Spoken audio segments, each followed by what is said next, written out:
A1 ಆರೋಪಿಯಾಗಿ Pavithra Gowda, A2 ಆರೋಪಿಯಾಗಿ Darshan ಅವರು ಪರಪ್ಪನ ಅಗ್ರಹಾರ ಜೈಲಿನಲ್ಲಿದ್ದಾರೆ. ದರ್ಶನ್ ಅವ್ರನ್ನ ನಾನು ಭೇಟಿಯಾಗಿ ಮಾತಾಡಬೇಕು ಅಂತ ಹೇಳ್ಬಿಟ್ಟು ಸೊ ದರ್ಶನ್ ಅವರು ಅದಕ್ಕೆ ಇಲ್ಲ ಬೇಡ ಸಾಕಪ್ಪ ಸಾಕು ಈ ಸಹವಾಸ ಬೇಡ ಅನ್ನೋ ಥರ ಉತ್ತರವನ್ನು ಕೊಟ್ಟಿದ್ದಾರೆ. ಬೇಡ ಮೀಟ್ ಮಾಡೋದಾಗಿರಬಹುದು, ಮಾತಾಡೋದಾಗಿರಬಹುದು, ಬೇಡ ಅನ್ನೋ ರೀತಿಯಾಗಿ ಉತ್ತರವನ್ನು ಕೊಟ್ಟಿದ್ದಾರೆ.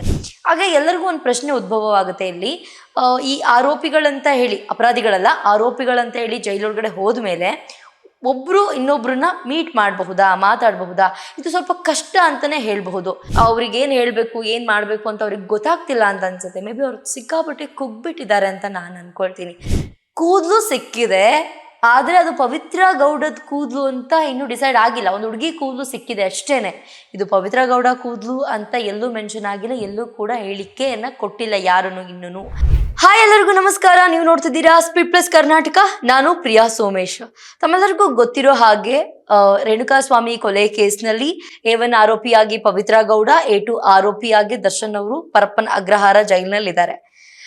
ಪವಿತ್ರ ಗೌಡ ಅವರು ಇವತ್ತಿನ ಬೆಳವಣಿಗೆ, ಇತ್ತೀಚಿನ ಬೆಳವಣಿಗೆ ನೋಡೋದಾದ್ರೆ ಇದ್ರ ಟ್ರಯಲ್ ನಡೀತಾ ಇದೆ. ಪವಿತ್ರ ಗೌಡ ಅವರು ಒಂದು ಬೇಡಿಕೆಯನ್ನು ಇಟ್ಟಿದ್ದಾರೆ ಅಲೋಕ್ ಕುಮಾರ್ ಮುಂದೆ. ಏನಂತಂದ್ರೆ ದರ್ಶನ್ ಅವ್ರನ್ನ ನಾನು ಭೇಟಿಯಾಗಿ ಮಾತಾಡಬೇಕು ಅಂತ ಹೇಳ್ಬಿಟ್ಟು ಸೊ ದರ್ಶನ್ ಅವರು ಅದಕ್ಕೆ ಇಲ್ಲ ಬೇಡ ಸಾಕಪ್ಪ ಸಾಕು ಈ ಸಹವಾಸ ಬೇಡ ಅನ್ನೋ ಥರ ಉತ್ತರವನ್ನು ಕೊಟ್ಟಿದ್ದಾರೆ. ಬೇಡ ಮೀಟ್ ಮಾಡೋದಾಗಿರಬಹುದು, ಮಾತಾಡೋದಾಗಿರಬಹುದು, ಬೇಡ ಅನ್ನೋ ರೀತಿಯಾಗಿ ಉತ್ತರವನ್ನು ಕೊಟ್ಟಿದ್ದಾರೆ. ಹಾಗೆ ಎಲ್ಲರಿಗೂ ಒಂದು ಪ್ರಶ್ನೆ ಉದ್ಭವವಾಗುತ್ತೆ ಇಲ್ಲಿ. ಈ ಆರೋಪಿಗಳಂತ ಹೇಳಿ, ಅಪರಾಧಿಗಳಲ್ಲ ಆರೋಪಿಗಳಂತ ಹೇಳಿ ಜೈಲೊಳಗಡೆ ಹೋದ ಮೇಲೆ ಒಬ್ಬರು ಇನ್ನೊಬ್ರನ್ನ ಮೀಟ್ ಮಾಡಬಹುದಾ, ಮಾತಾಡಬಹುದಾ, ಇದು ಸ್ವಲ್ಪ ಕಷ್ಟ ಅಂತಲೇ ಹೇಳಬಹುದು.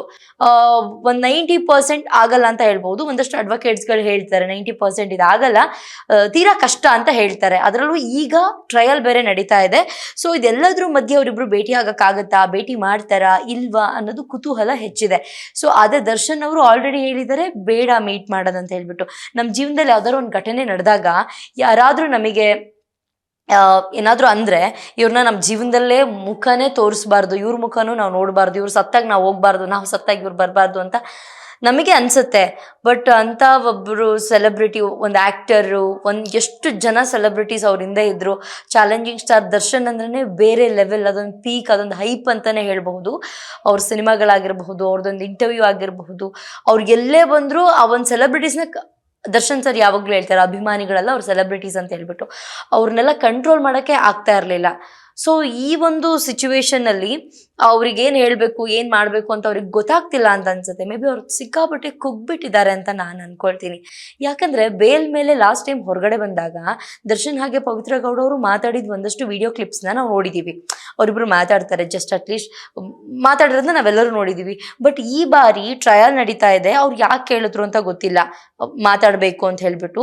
ಸೊ ಬೇಡ ಅನ್ನುವ ರೀತಿಯಲ್ಲಿ ಉತ್ತರವನ್ನು ಕೊಟ್ಟಿದ್ದಾರೆ. ಬೇಡ ಸಾಕು ಇಲ್ಲಿಗೆಲ್ಲ ನಿಲ್ಲಿ ಅಂತ ಹೇಳ್ಬಿಟ್ಟಿರಬಹುದೇನೋ.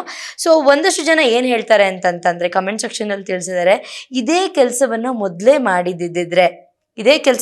ಮಾಡಿದ್ದಿದ್ರೆ ಈ ಒಂದು ಸಿಚುವೇಶನ್ ಕ್ರಿಯೇಟೇ ಆಗ್ತಾ ಇರಲಿಲ್ಲ.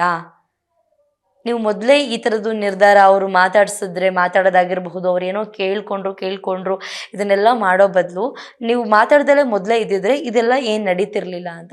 ಬಟ್ ನಾರ್ಮಲಾಗಿ ಎಲ್ಲರೂ ಏನು ಹೇಳ್ತಾರೆ ಅಂತಂದರೆ ಜೈಲಲ್ಲಿ ಯಾವುದಕ್ಕೂ ಅವಕಾಶ ಇರಲ್ಲ. ಈಗ ಪವಿತ್ರ ಗೌಡ ಅವರು ಕೇಳಿದ್ದಾರೆ, ಇದಕ್ಕೆ ಅವಕಾಶ ಇದೆಯೋ ಇಲ್ಲೋ ಗೊತ್ತಿಲ್ಲ. ಬಟ್ ಅವಕಾಶ ಇಲ್ಲ ಅಂದ್ರೂ ಕೂಡ ಇದೆಲ್ಲ ರೂಲ್ ಎಲ್ಲ ಏನು ನಡೆಯಲ್ಲ. ಜೈಲೊಳಗಡೆ ಸಿಗರೇಟ್ ಸೇದಂಗಿಲ್ಲ, ಎಣ್ಣೆ ಕುಡಿಯೋಂಗಿಲ್ಲ, ಮಟನ್ ಇವ್ರಿಗೆ ಬೇಕಾದಂಗೆ ಏನೇನೋ ಮಾಡ್ಕೊಂಡು ತಿನ್ನಂಗಿಲ್ಲ. ಲಾಸ್ಟ್ ಒಂದು ವಿಡಿಯೋದಲ್ಲಿ ನಾವೇ ಹೇಳಿದ್ವಿ, ಸಲಾಡ್ ಮಾಡ್ಕೊಂಡು ತಿಂತಿದ್ದಾರೆ, ವೆರೈಟೀಸ್ ಆಫ್ ಬ್ರ್ಯಾಂಡ್ಗಳನ್ನ ಇಟ್ಕೊಂಡು ಎಣ್ಣೆ ಕುಡಿತಿದ್ದಾರೆ ಅಂತ ಹೇಳ್ಬಿಟ್ಟು ಒಂದು ಪ್ರೋಗ್ರಾಮ್ ಮಾಡಿದ್ವಿ, ಅದನ್ನು ನೀವು ನೋಡಿರ್ತೀರಾ. ಸೊ ಯಾವುದಕ್ಕೂ ಅವಕಾಶ ಇಲ್ಲ. ಬಟ್ ಸಮ್ಟೈಮ್ಸ್ ಅವಕಾಶವನ್ನು ಕಲ್ಪಿಸ್ಕೊಳ್ತಾರೆ ಜೈಲೊಳಗಡೆ ಇದ್ದವರು. ಒಂದಷ್ಟು ಪ್ರಭಾವಿಗಳು ಮಾಡ್ಕೊಳ್ತಾರೆ, ಅವ್ರಿಗೆ ಏನು ಬೇಕೋ, ಅವ್ರಿಗೆ ಏನು ಅನುಕೂಲ ಬೇಕೋ ಅದೆಲ್ಲ ಮಾಡ್ಕೊಳ್ತಾರೆ. ಬಟ್ ದರ್ಶನ್ ಅವರ ವಿಚಾರದಲ್ಲಿ ಹಂಗೆಲ್ಲ ಆಗಲಿಲ್ಲ.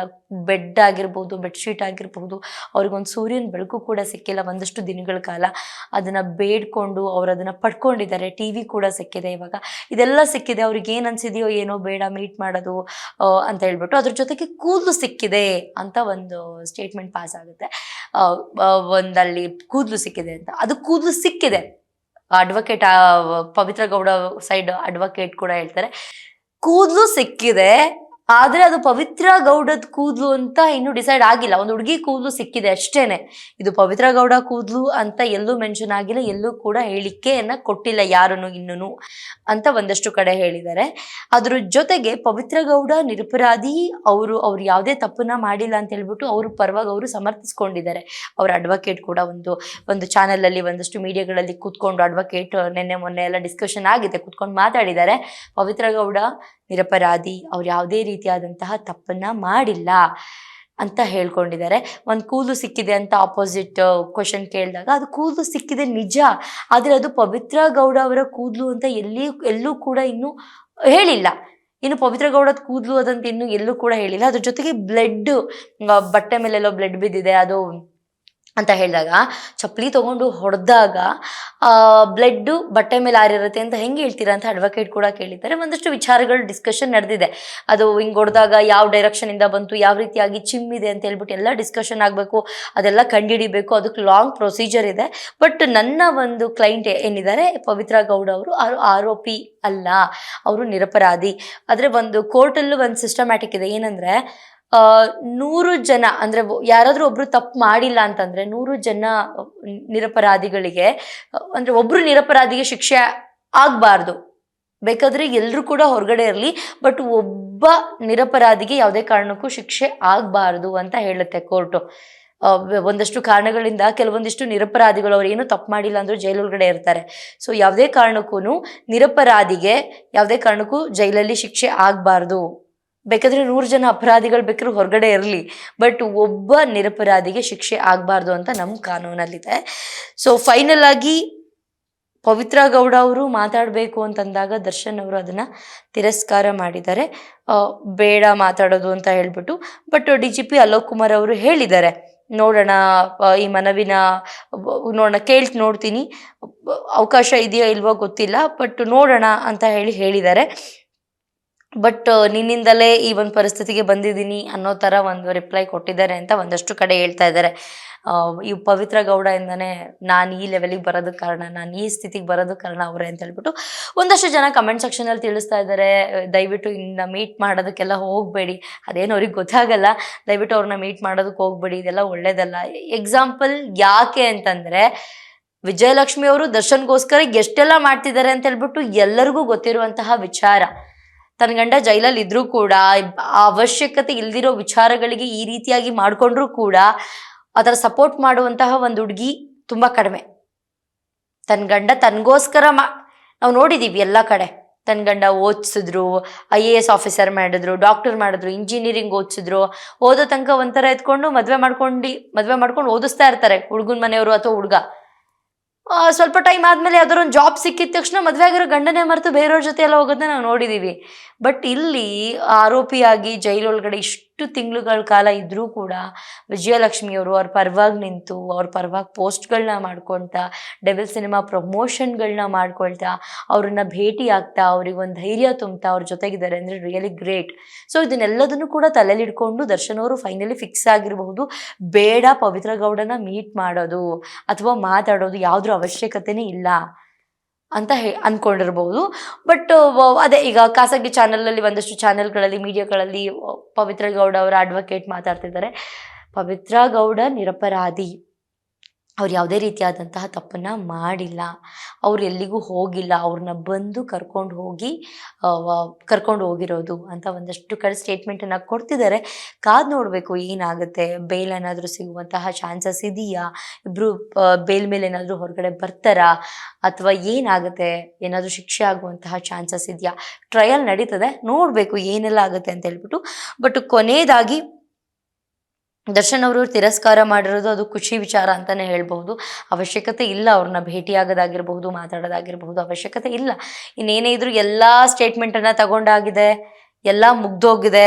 ಇನ್ನೇನಿದ್ರು ಸುಮ್ಮನೆ ಡೀಸೆಂಟಾಗಿ ಇದ್ಕೊಂಡು ಜೈಲಲ್ಲಿ ಒಳ್ಳೆಯವರು ಅಂತ ಒಂದು ಹೆಸರು ತಗೊಂಡು ಹೊರಗಡೆ ಬರುವಂಥದ್ದನ್ನ ನೋಡಬೇಕು. FSL ರಿಪೋರ್ಟಲ್ಲೂ ಕೂಡ ಏನು ಇದಾಗಿಲ್ಲ, ಹುಡುಗಿ ಕೂದಲು ಅಂತ ಆಗಿದೆ, ಬಟ್ ಇದು ಪವಿತ್ರ ಗೌಡದ್ದೇ ಕೂದಲು ಅಂತ ಏನಿಲ್ಲ. ಆಮೇಲೆ ಒಂದಷ್ಟು ಜನ ಕಮೆಂಟ್ ಮಾಡಿದ್ದಾರೆ, ಅವಳ ಸಹವಾಸ ಬೇಡ ದರ್ಶನ್, ಅಯ್ಯೋ ಬೇಡ, ಅವಳ ಸಂಘ ಬೇಡವೇ ಬೇಡ, ಅದಕ್ಕೆ ನಿಮಗೋಸ್ಕರ ಎಷ್ಟೊಂದು ಕಷ್ಟಪಡ್ತಿದ್ದಾರೆ, ಈ ರೀತಿಯಾಗಿ ಒಂದಷ್ಟು ಜನ ಕಮೆಂಟ್ ಮಾಡಿದ್ದಾರೆ. ನಾನು ಹೇಳೋದೇನೆಂದ್ರೆ ನಮ್ಮ ಜೀವನದಲ್ಲಿ ಯಾರಾದರೂ ಏನಾದರೂ ಕೆಟ್ಟದಾಗ ಮಾತಾಡಿದ್ರೇ ನಾವು ಅವ್ರನ್ನ ಲೈಫಲ್ಲಿ ತಿರುಗಿ ನೋಡಬಾರ್ದು, ಮಾತಾಡಬಾರ್ದು ಅಂತ ಅನ್ಕೊತೀವಿ. ದರ್ಶನ್ ಅವರಿಗೆ ಒಂದೇನಾದರೂ ಜ್ಞಾನೋದಯ ಅಂತ ಆದರೆ ಯಾವತ್ತೂ ಕೂಡ ಪವಿತ್ರ ಗೌಡ ಹೆಸ್ರನ್ನೇ ಕೇಳಬಾರ್ದು ಅವರು. ಅವ್ರ ವಿಷಯಕ್ಕೆ ಹೋಗೋದಲ್ಲ, ಅವ್ರಿಗೆ ಹೆಸ್ರನ್ನು ಕೇಳಬಾರ್ದು, ಅವ್ರ ಹತ್ರ ಮಾತು ಆಡಬಾರ್ದು, ಅವ್ರನ್ನ ನೋಡಲೂಬಾರ್ದು. ಈ ರೀತಿಯಾದಂತಹ ಒಂದು ಇದನ್ನ ಕಲ್ತ್ಕೊಂಡು ವಿಜಯಲಕ್ಷ್ಮಿ ಮಗ ಇವ್ರು 3 ಜನ ಅವ್ರು ಮೇ ಬಿ ಇದೆಲ್ಲ ವಿಚಾರಗಳಿಗೆ ಹೋಗಿಲ್ಲ ಅಂತಿದ್ರೆ ಜೀವನ ಚೆನ್ನಾಗಿರ್ತಿತ್ತೇನೋ. ಸೊ ಇದೆಲ್ಲ ಮಾಡ್ಕೊಂಡು ಎಡವಟ್ಟನ್ನ ಮಾಡಿಕೊಂಡು ಅಂದರೆ ಒಂದು ರಾಯಲ್ ಲೈಫ್ನ ಎಂಜಾಯ್ ಮಾಡ್ತಿದ್ರು ಅವರು. ಎಲ್ಲಿಗೆ ಬೇಕೋ ಅಲ್ಲಿಗೆ ಹೋಗೋದು, ಒಳ್ಳೆ ಬೆಡ್ ಮೇಲೆ ಮಲಗೋದು, ಅವ್ರಿಗೆ ಏನು ಇಷ್ಟ ಅನ್ನೋದನ್ನು ತಿನ್ನೋದು, ವರ್ಕೌಟ್ ಮಾಡೋದು, ಈ ರೀತಿಯಾದಂತಹ ಜೀವನವನ್ನು ನೋಡಿದವರು. ಸಡನ್ನಾಗಿ ಜೈಲಲ್ಲಿ ಕರೆಕ್ಟ್ ಆದಂತಹ ಊಟ ಇಲ್ಲ, ವರ್ಕೌಟ್ ಇಲ್ಲ ಬಾಡಿಗೆ, ಸೂರ್ಯನ ಬೆಳಕಿಲ್ಲ, ಟಿ ವಿ ಇಲ್ಲ, ಏನನ್ನೂ ಕೂಡ ಎಲ್ಲ ಇದ್ದು ಏನು ಇಲ್ದಂಗೆ ಅಂತಾರಲ್ವಾ, ಇವತ್ತಿನ ದರ್ಶನ್ ಅವರ ಪರಿಸ್ಥಿತಿ ಅದೇ ಆಗಿರೋದು. ಎಲ್ಲ ಇದ್ದು ಏನೂ ಇಲ್ಲ, ನೇಮು, ಫೇಮು, ಹಣ, ಆಸ್ತಿ, ಅಂತಸ್ತು ಎಲ್ಲ ಇತ್ತು. ಬಟ್ ಇವತ್ತು ಏನು ಇಲ್ದಂಗೆ ಬದುಕ್ತಿರೋದಕ್ಕೆ ಕಾರಣ A1 ಆರೋಪಿ ಆಗಿರುವಂತಹ ಪವಿತ್ರ ಗೌಡ ಅಂತ ಹೇಳ್ತಾ ಇವತ್ತಿನ ವಿಶೇಷ ಸಂಚಿಕೆಯನ್ನು ಮುಗಿಸ್ತಾ ಇದ್ದೀನಿ. ನೋಡ್ತಾ ಇರಿ ಸ್ಪೀಡ್ ಪ್ಲಸ್ ಕರ್ನಾಟಕ, ನಿಮ್ಮಿಂದ ನಿಮಗಾಗಿ ನಿಮಗೋಸ್ಕರ.